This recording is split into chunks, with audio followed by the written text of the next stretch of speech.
Alan Bishop back again with another One Piece at a Time Distilling Institute video, your source for information regarding practical distillation from a professional distiller who started out as a home distiller and wants to encourage other home distillers to become professional distillers and other non-distillers to become home distillers. How's that for a long-ass tagline? So, as always, reach out to me with your questions, bishopshomegrown@gmail.com. Check out alchemistcabinet.wordpress.com to read all about the history of distillation in Indiana's Black Forest region. And reach out to me on social media or via bishopshomegrown@gmail.com or in the comments section on YouTube, and I'll be glad to get back with you and answer your questions to whatever degree that I possibly can. So today we've got a question, again, from Dan the Man. How much copper is needed in the vapor path? I.e. 1 pound of 100% copper mesh in the column is enough/not enough for how long of a run? It's going to be a twofold question because I have another question from Mason Jar Mafia related to copper as well. What's your opinion on cleaning the inside of the copper column/onion between a rinse or beyond a rinse between runs? So Dan, unfortunately, I don't have a great answer for how much copper is needed. What I would say is when you pack a column with copper, you don't need it to be very tight. You don't want it to be very tight. You don't want it to restrict the flow heavily, right? You don't ever want to be building up any PSI in a still. If you're building up PSI in a still, there's a problem. You're restricting the vapor path. What I would say is the amount of copper that you use is probably directly proportionate to what yeast you're using, as well as what mash base you're using, and how heavy the sulfate load is going to be. What I would say is whatever available space that you have for 100% copper packing, which you can buy from Mile High Distilling, I would go ahead and pack that area with copper for anything that's not a sugar wash or something of that nature. So anything that's going to, brandy or single malt or all grain, anything that's going to have the possibility of sulfates building up, I would have some copper in that vapor path. I've done it many different ways over the years. I've done it with either copper packing. I've even taken the screen gaskets, so they make the triclove gaskets with the stainless steel screen on them.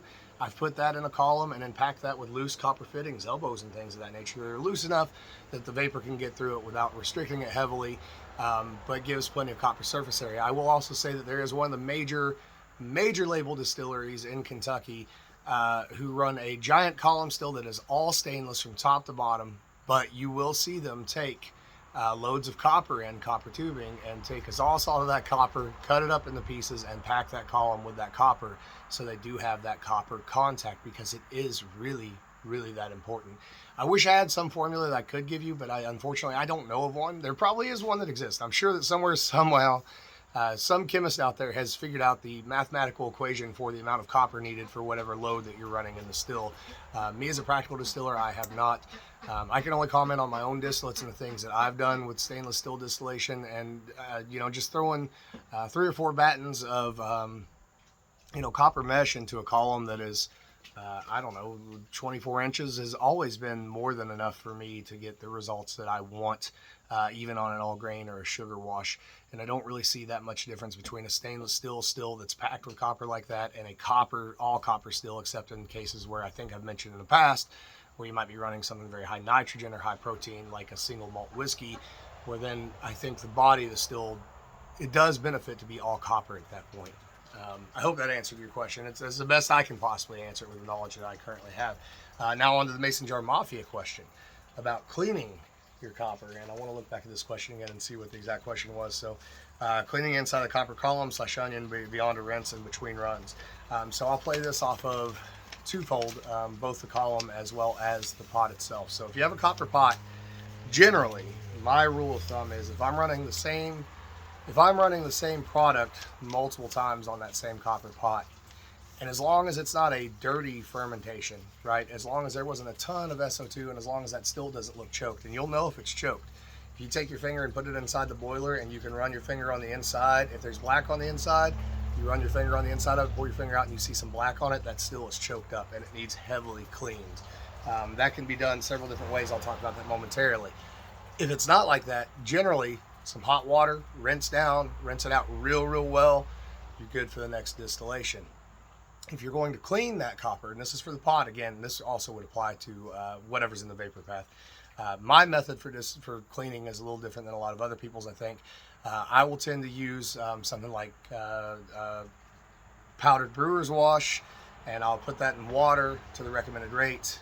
I distill that off. And I also put a little bit of unscented laundry soap in there, something like palm olive green, in order to make that bubble up and foam and push it through the whole system. I'll boil that out one time, I'll dump it, rinse it.